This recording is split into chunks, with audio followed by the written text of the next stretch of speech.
அங்கே வசனம் சொல்லுது, ஆகையால் உன் நீதி நிமித்தம் உன் தேவனாய கர்த்தர் உனக்கு அந்த நல்ல தேசத்தை சுதந்தரிக்க கொடார் என்பதை அறிய கடவாய். உன்னுடைய நீதினால நீ உன்னோட நீதியை எப்படி கம்பேர் பண்ணுற அப்படின்னா, உன்னுடைய சபைக்கு வர மக்களோடு அவனோட நான் நீதிமானாக இருக்கிறேன். அந்த பையனை பார்த்தீங்களா, அவனை நான் அங்கே பார்த்தேன், அவன் அந்த தப்பு பண்ணிக்கிட்டு இருந்தான். இவன் இங்கே பார்த்தேன், இவன் இங்கே இப்படி பண்ணிக்கிட்டு இருந்தான்.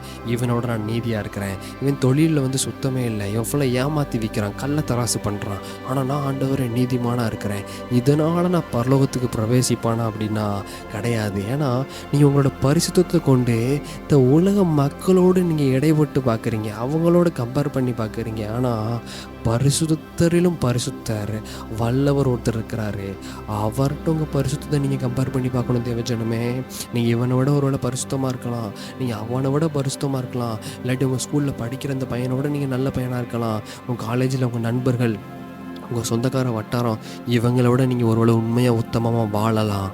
ஆனால் அதனால் நீங்கள் பரலோக ராஜ்யத்திற்குள் பிரவேசிப்பதில்லை. தேவனுடைய ஈவு, அவருடைய கிருபையினால தான் நான் பரலோக ராஜ்யத்துக்கு பிரவேசிக்க போகிறோம். அதனால் இவங்களோட உங்களோட பரிசுத்தத்தை நீங்கள் கம்பேர் பண்ணாதீங்க.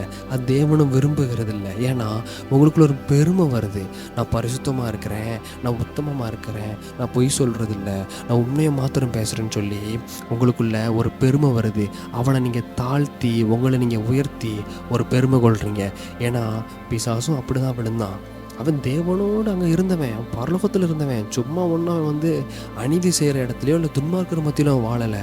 பரிசுத்த தேவன் இருக்கிற பரலோகத்தில் அவன் ஆராதனை வீரனாக இருந்தாங்க. அவன் தான் கொயர் லீடர் அங்கே. ஆனால் அவனுக்குள்ள பெருமை வருது. எதை குறித்து? அவனுடைய அந்த மேட்டிமை, அவனோட அழகை குறித்து பெருமை வருது. நமக்கு பரிசுத்தம் என்பது ஒரு அழகு தான், அதை குறித்து நம்ம மேன்மை பாராட்டக்கூடாது. பிசாசு அப்படியே அழகாக கொண்டு வருவான். ஏன்னா அவன் 6000 வருஷம் எக்ஸ்பீரியன்ஸான ஆள். மனித குலம் ஆரம்பித்து ஒரு 6000 வருஷம் ஆகுது பைபிளின் கணக்குப்படி. அவன் பெரிய பழைய பாம்பு, நம்மளை மாதிரி நிறையா பேத்த விளத்தள்ளி ருசி கண்ட பிசாசு. அவன் சாதாரண ஆள் கிடையாது. அதனால் அந்த பெருமையை நமக்குள்ளே வர வைப்பான். நீ பரிசுத்தமானதானே இருக்கிறப்பா, நீ யாருப்பா, நீ உண்மையாக இருக்கிற அந்த பிரதர் பார்த்தியா, அவெல்லாம் சரியான ஒரு தீய வழியில் வாழ்கிறேன், அவன் நீதிமானே கிடையாது அப்படின்னு சொல்லி உங்களை அந்த பரிசுத்தத்திலேயே பெருமைப்பட வைப்பான். சரியான உத்தகாரன். அவன்கிட்ட வல்லமை ஒன்றும் இல்லை, ஆனால் தந்திரசாலி. மறந்து விடக்கூடாது.